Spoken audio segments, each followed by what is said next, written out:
Morning friends. Morning मन्ना में मैं pastor Francis फिर एक बार आप सबका स्वागत करता हूं और परमेश्वर का धन्यवाद करता हूं कि प्रभु ने आज के दिन में फिर एक बार हम सबको एकत्रित किया कि हम परमेश्वर की उपस्थिति में आ सके, प्रभु की महिमा कर सके, प्रभु की आराधना कर सके। वास्तव में परमेश्वर महान है और वो अपने लोगों के जीवन में अद्भुत काम करता है। और आज का दिन जो प्रभु ने हम सबको दिया है, इस दिन में परमेश्वर की योजना हमारे जीवन में पूरी होने पाए। जैसे कि आप सब जानते हैं कि हम लोग इन दिनों में आशीष और श्राप के बारे में हम लोग चर्चा कर रहे हैं और निश्चित तौर से मैं विश्वास करता हूं कि इस विषय के द्वारा आप लोग आशीषित हुए हैं।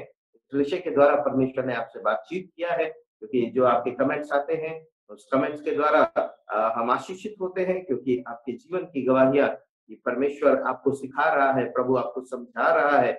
इस बात की गवाहियों को सुनकर हमें और आनंद होता है कि परमेश्वर का कार्य आप सबके जीवन में हो रहा है। आज के दिन में आज हम लोग चर्चा करेंगे।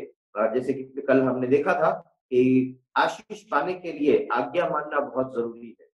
यदि हम आज्ञा मानते हैं तो आशीष आती है, और यदि आज्ञा नहीं मानते हैं तो श्राप हमारे जीवन में आते हैं। आज हम लोग परमेश्वर के वचन से देखेंगे कि कौन से कितने प्रकार के श्राप हैं या कितने प्रकार की आशीषें हैं। समय की परिधि में हम देखेंगे कि कितने प्रकार की आशीषें हैं जो परमेश्वर आपको और हमको देना चाहता है। आशीष केवल एक वस्तु नहीं है, जैसे पहले भी हमने चर्चा किया और सिखाया कि आशीष केवल भौतिक वस्तु नहीं, आशीष केवल पैसा या धन दौलत नहीं, आशीष एक अलौकिक शब्द है और उसमें हर एक चीज शामिल होती है। यानी शरीर, प्राण और आत्मा के लिए जो जो आवश्यक है वो सब कुछ आशीष का एक भाग है। सो हमें हर वो चीज प्राप्त करना है, केवल धन दौलत नहीं, परंतु हर वो चीज प्राप्त करना है जो परमेश्वर पिता ने आपके लिए और मेरे लिए रख छोड़ा है। आइए आज हम देखेंगे कौन से कितने प्रकार की आशीषों के बारे में परमेश्वर का वचन हमें सिखाता है। वैसे तो सूची बहुत बड़ी है, पूरी बाइबल में कई अलग अलग प्रकार के आशीर्वाद दिए हुए हैं, लेकिन मुख्यतः हम लोग चर्चा करेंगे व्यवस्था विवरण की पुस्तक उसके 28वें अध्याय के ऊपर में हम लोग ध्यान करेंगे, क्योंकि वहां पर आशीष और श्राप की एक पूरी सूची हमें दी हुई है और परमेश्वर ने इजरायलियों से यही कहा था। तो वही उस पूरी सूची को हम लोग आज देखेंगे और उसमें से हम विभाजित करेंगे और देखेंगे कितने प्रकार की आशीषें हैं जो परमेश्वर ने आपके लिए और हमारे लिए रख छोड़ी है। मेरे साथ निकालेंगे व्यवस्था विवरण की पुस्तक उसका 28वां अध्याय, द बुक ऑफ ड्यूटरोनॉमी चैप्टर 28।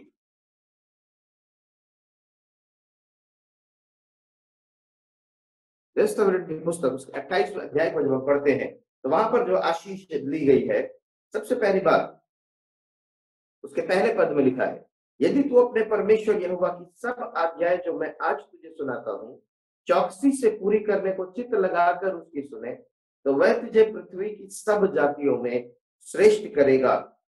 फिर अपने परमेश्वर यहोवा की सुनने के कारण ये सब आशीर्वाद तुझ पर पूरे होंगे। पहली आशीष, धन्य हो तू नगर में, धन्य हो तू खेत में, धन्य हो तेरी संतान और तेरी भूमि की उपज और गाय और भेड़ बकरी आदि पशुओं के बच्चे। यानी पहली आशीष जो परमेश्वर का वचन आपको और हमको देता है, it's a community blessing, a social blessing, सामाजिक आशीष है। सामाजिक आशीष ये है कि परमेश्वर हमें पृथ्वी की सब जातियों में श्रेष्ठ करेगा। और उसको श्रेष्ठ करने के लिए क्या क्या जरूरत पड़ेगी। एक व्यक्ति को यदि किसी जाति में श्रेष्ठ होना है तो उससे बहुत सारी चीजों की जरूरत पड़ेगी। तो परमेश्वर वो आशीष उसमें देता है। क्या क्या देता है? धन्य हो तू नगर में, धन्य हो तू खेत में, क्योंकि उन दिनों में खेती जो है वो धनोपार्जन का साधन था, एक प्रकार की फाइनेंशियल स्टेटस बढ़ाने का एक साधन था। जिसकी जितनी जमीन वो उतना धनी। पुराने दिनों में, पुराने समयों में जमीन के आधार पर, खेती के आधार पर एक व्यक्ति की धनाढ़ता का आंकलन किया जाता था कि उसके पास कितना धन है, उसके पास कितनी संपत्ति है, कितनी खेती है। उस आधार पर माना जाता था ये व्यक्ति कितना अमीर है। और परमेश्वर कहता है धन्य हो तू खेत में, यानी परमेश्वर की आशीष एक व्यक्ति को जब सामाजिक आशीष देना चाहता है, प्रभु का वचन कहता है जब हम आज्ञाकारी होते हैं तो परमेश्वर हमें सामाजिक आशीष देना चाहता है। सामाजिक आशीष देने के लिए परमेश्वर हमारे फाइनेंशियल स्टेटस को भी बढ़ाता है। परमेश्वर कहता है धन्य हो तू खेत में, और धन्य हो तेरी संतान, फैमिली ब्लेसिंग, क्योंकि समाज परिवार से बनता है। हम लोग बचपन में स्कूल में पढ़ा करते थे, man is a social animal. मनुष्य जो है वो एक सामाजिक प्राणी है, तो समाज में उसको आशीषित होना है, तो परमेश्वर का वचन उसको आशीष देता है, धन्य हो तेरी संतान। यानी ना केवल तू आशीषित होगा, परंतु तेरी संतान भी आशीषित होगी। भजन संहिता में लिखा हुआ है कि धर्मी की संतान निश्चय आशीष पाएगी। मैंने आज तक ना तो धर्मी को त्यागा हुआ, ना उसके वंश को टुकड़े मांगते देखा है, भजनकार दाऊद कहता है। क्या समझ सकते हैं इन बातों से? और भी कई ऐसे अलग अलग पद हैं। परमेश्वर सामाजिक आशीष की बात कर रहा है, और उस सामाजिक आशीष में प्रभु उसके फाइनेंशियल स्टेटस को बढ़ाने की बात कर रहा है, और सामाजिक आशीष में परमेश्वर उसकी संतान को भी आशीष देने की बात। सो सोशल ब्लेसिंग इज देयर। दूसरा उसमें आगे और देखते हैं, तो लिखा हुआ है, और गाय और भेड़ बकरी आदि पशुओं के बच्चे, धन्य हो तेरी भूमि की उपज। सामाजिक आशीषों की श्रेणी में परमेश्वर कहता है कि परमेश्वर उसको फाइनेंशियल ब्लेसिंग भी देता है। और जैसे पहले कहा, समाज में आपका रुतबा बनता है। जब आपके पास धन होता है, पैसा होता है, तो समाज में आपका एक रुतबा बनता है। परमेश्वर को धन से कोई प्रॉब्लम नहीं है। प्रभु आज भी अपने बच्चों को आर्थिक आशीष देना चाहता है, धन की आशीष देना चाहता है। बस परमेश्वर ये चाहता है कि आप और मैं धन के पीछे ना भागे, हम प्रभु के पीछे भागे तो धन हमारे पीछे भागे। हालेलुया। तो सामाजिक आशीष में परमेश्वर कहता है तेरी भूमि की उपज भी आशीषित होगी। यानी तुझे समाज में आशीषित करने के लिए जो तेरी भूमि के ऊपर आशीष की जरूरत है, वो भी मैं तुझे दूंगा। और धन्य हो तेरी गाय, भेड़, बकरी आदि पशुओं के बच्चे। उन दिनों में, पुराने समयों में पशुधन एक बहुत बड़ा धन हुआ करता था।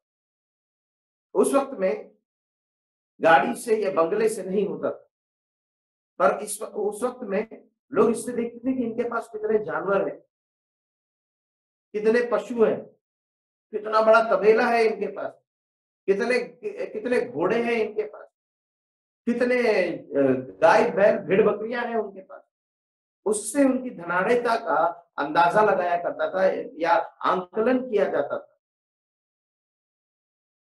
परमेश्वर कहता है धन्य हो तेरी गाय, भेड़, बकरी और आदि पशुओं के बच्चे।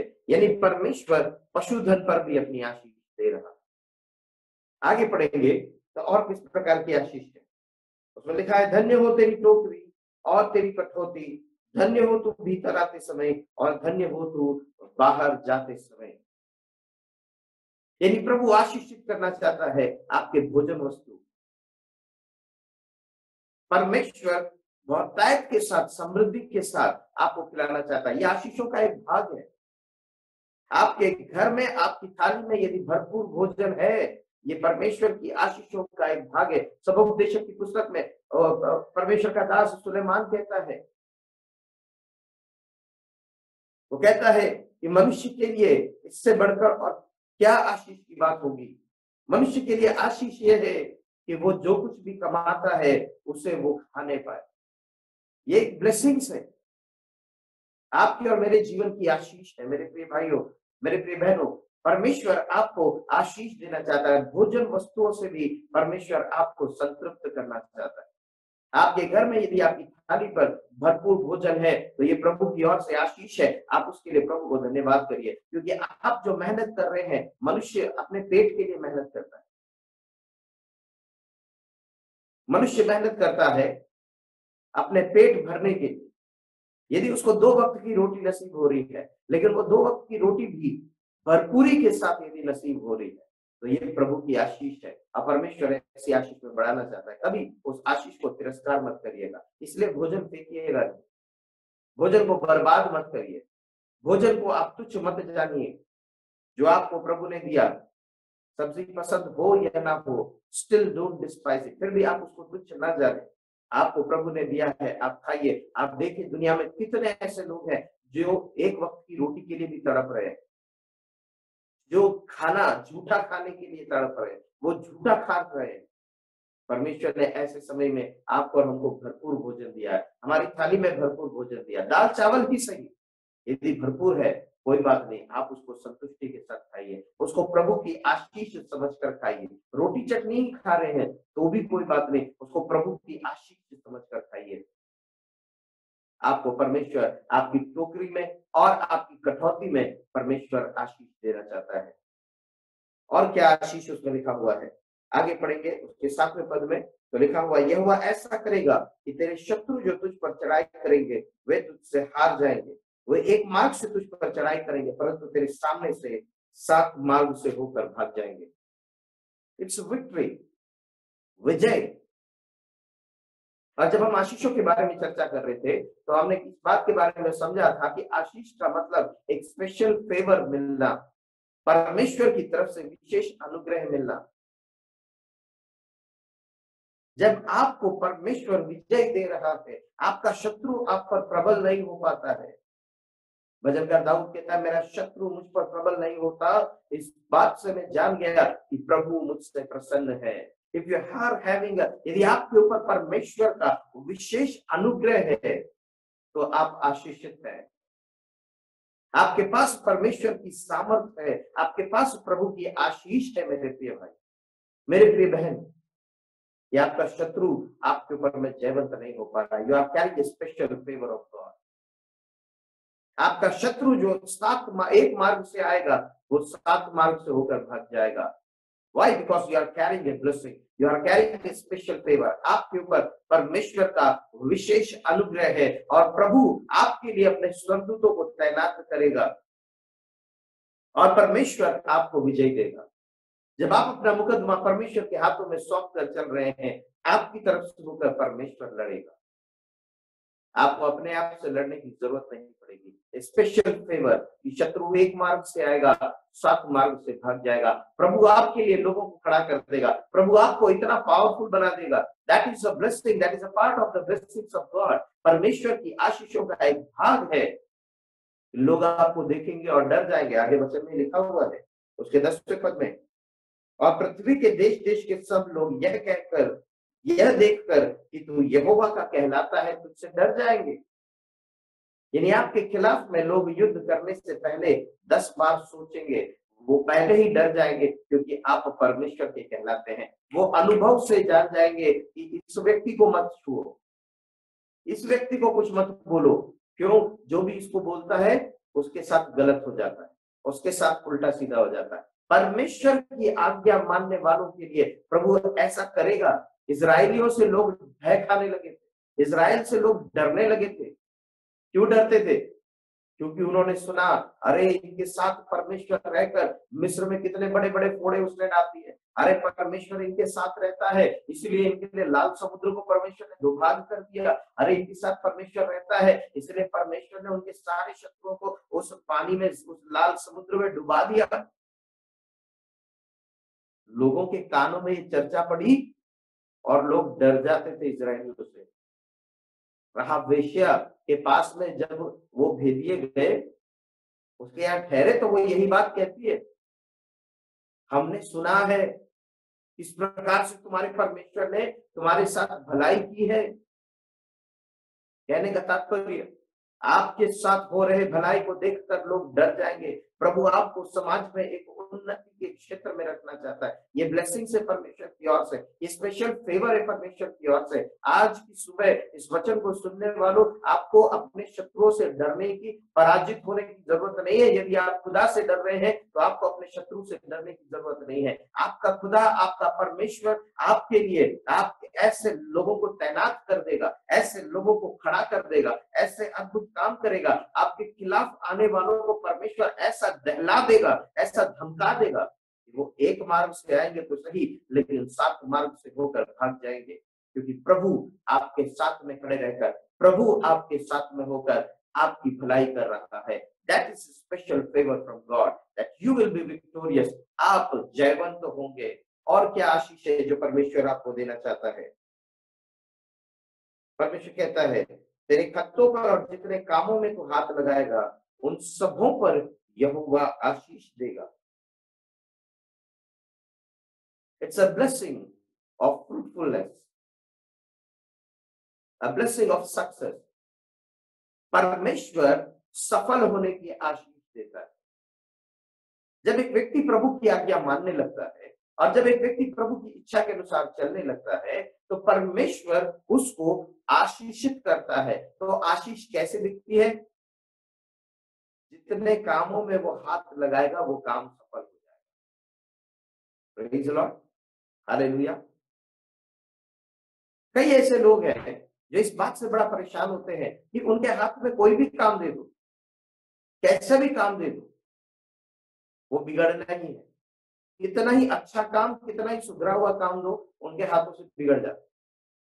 लेकिन कुछ ऐसे लोग होते हैं, कुछ ऐसे बुद्धिमान होते हैं, कुछ ऐसे आशीषित लोग होते हैं, कितना ही बिगड़ा हुआ, कितना ही उलझा हुआ, कितना ही गड़बड़ काम हो, वो हाथ लगाते ही वो काम सफल हो। क्यों? क्योंकि उनके ऊपर परमेश्वर की आशीष है, क्योंकि वो प्रभु के प्रति आज्ञाकारी हैं, इसलिए प्रभु उनके हाथों से हर एक काम को परमेश्वर सफल कर रहा है।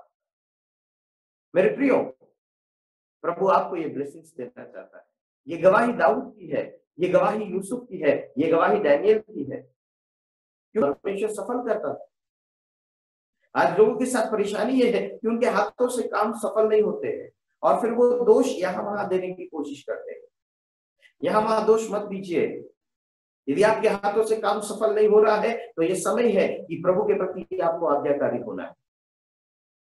Because God wants to bless it, करना चाहता है कि आपको जो भी जिम्मेदारी दी जाए, आपको जो भी काम दिया जाए, आपको जो जो भी रिस्पॉन्सिबिलिटी दी जाए, उत्तरदायित्व दिया जाए, हर काम इतना बेस्ट हो कि लोग देखें, तब लोग आपको अपने आप प्रमोशन में लेकर आए। एक विशेष आशीष की बात आज प्रभु आपसे करना चाहता है। यदि आप में से कोई भी ऐसा है जो इस वक्त में परेशान हो रहा है कि आपके हाथों से कोई काम ठीक नहीं होता, आपके हाथों में यदि बार बार आपको टोका जा रहा है कि तेरे हाथ में बरकत नहीं है, तेरे हाथ में आशीष नहीं है, तो ये समय है खुदा के आज्ञाकारी होने का, ये समय है खुदा से प्रार्थना करने का और खुदा से कहने का, परमेश्वर से कहने का कि प्रभु मेरे हाथों में आशीष आने दीजिए। ये समय है आपको प्रभु से कहने का कि प्रभु मेरे जीवन में आशीष आने दीजिए, कि जितने कामों में मैं हाथ लगाऊं वो काम सफल होने पाए, मेरे हाथों से हर काम सफल होने पाए। और मैं आपको बताना चाहता हूं, जब आप प्रभु के साथ उस प्रकार के रिश्ते में होकर जब चलेंगे तो परमेश्वर आपके हाथों के एक एक कामों को प्रभु आशीषित करेगा। और आगे बढ़ते हैं तो और किस प्रकार की आशीष प्रभु देता है, वहां पे लिखा हुआ है, उसके 11वें पद को पढ़ेंगे। और जिस देश के विषय यहोवा ने तेरे पूर्वजों से शपथ खाकर तुझे देने को कहा था, उसमें वह तेरी संतान की, भूमि की उपज की और पशुओं की बढ़ती करके तेरी भलाई करेगा। यहोवा तेरे लिए आकाश रूपी उत्तम भंडार को खोलकर तेरी भूमि पर समय पर मेह बरसाया करेगा और तेरे सारे कामों पर परमेश्वर आशीष देगा। और आशीष क्या परमेश्वर कहता है, तू जातियों को उधार देगा और तुझे किसी से उधार लेना नहीं पड़ेगा। मेरे प्रियो, परमेश्वर की आशीष है, फाइनेंशियल ब्लेसिंग्स है, there are social blessings, there are family blessings, and at the same time God wants to bless us financially also। परमेश्वर आर्थिक तौर से भी आशीषित करना चाहता है। और वो आशीष क्या है?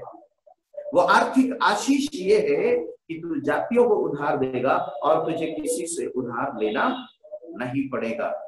यदि आज हम उधार में फंसे हुए हैं तो ये इस बात का प्रतीक है, इस बात की निशानी है कि हमारे जीवन में फाइनेंशियल ब्लेसिंग्स की कमी है। मैं भी अपने जीवन में इस बात से होकर गुजरा और प्रार्थना किया और परमेश्वर ने हर एक उधार से, हर एक कर्जे से प्रभु ने छुटकारा दिया। आज परमेश्वर आपके और हम के हमारे जीवन में भी यही आशीष प्रभु आपको और हमको देना चाहता है। आज परमेश्वर आपसे और हमको फाइनेंशियली ब्लेसिंग्स देना चाहता है और वो देना चाहता है ये आशीष कि हम जातियों को उधार देंगे। हम उधार लेने वालों में नहीं, उधार देने वालों में। प्रभु की ऐसी बरकत, प्रभु की ऐसी ब्लेसिंग्स हमारे जीवन में आना है और ये फाइनेंशियल ब्लेसिंग प्रभु देता है। आगे परमेश्वर आशीष देता है ऊंचे पर रहने की। कहता है कि पर तुझको पूंछ नहीं किंतु सिर ही ठहराएगा, नीचे नहीं परंतु ऊपर ही रहेगा। यदि परमेश्वर यहोवा की आज्ञा है जो मैं आज तुझको सुनाता हूं, तो उनके मानने में मन लगाकर चौकसी करे। तो What is the blessing? God will always promote you. परमेश्वर आपको आपके कार्य क्षेत्र में ऊंचाई पर रखेगा। यह आशीष का एक भाग है। लोग आपको दबाने की कोशिश करेंगे, प्रभु आपको उठाएगा। मर्दकाई के समान, यूसुफ के समान, दानियल, शद्रक, मेशक, अबेदनेगो के समान परमेश्वर आपको ऊंचा उठाएगा। Hallelujah, praise Lord. आप जहां कहीं भी कार्य कर रहे होंगे, लोग आपको दबाने की कोशिश करें, प्रभु आपको उठाने की बात करे। उसके लिए आपको प्रभु के प्रति आज्ञाकारी होना। आपके शत्रु जो आपको गिराना चाहते हैं, उनके ऊपर जय परमेश्वर देगा। उनकी चालों को परमेश्वर प्रकट करेगा, उनकी चालों को उन्हीं के ऊपर उलट फेर कर देगा। ये प्रभु का लुकआउट है। प्रभु कैसे करे? चाहे उस व्यक्ति को जॉब से हटा दे, चाहे उस व्यक्ति को उसके ऐसा डर समा दे, चाहे उसकी चालों को ऐसा उलट पुलट कर दे, चाहे उसकी युक्तियों को परमेश्वर उलट पुलट कर दे। वो परमेश्वर का काम है, जैसे भी करे। लेकिन प्रभु आपको आशीष क्या देता है? प्रभु आपसे कहता है कि मैं तुझे उन्नति के स्थान पर रखूंगा, नीचे नहीं। मैं तुझे ऊंचे पर रखूंगा, मैं तुझे सिर ठहराऊंगा, ऊंच नहीं ठहराऊंगा। मेरे प्रियो, आज की सुबह हमने इन आशीषों के बारे में हमने चर्चा किया है। परमेश्वर हमको भौतिक आशीषें देना चाहता है, प्रभु हमें आर्थिक आशीषें देना चाहता है, प्रभु पारिवारिक आशीषें देना चाहता है, सामाजिक आशीषें देना चाहता है, खानदानी पीढ़ी दर पीढ़ी की आशीष देना चाहता है। प्रभु हमें मानसिक मन की शांति की आशीष देना चाहता है। और भी कई सारे आशीषों के पद हैं, लेकिन हमने कहा कि जैसे कि मुख्यतः इस अध्याय के ऊपर हम लोग चर्चा करेंगे, तो इसलिए इस अध्याय से अभी कुछ बातें आपके सामने रखी। हर प्रकार की आशीषों से, because blessing is not just one aspect. When you are spiritually blessed, you are blessed in every aspect of your life.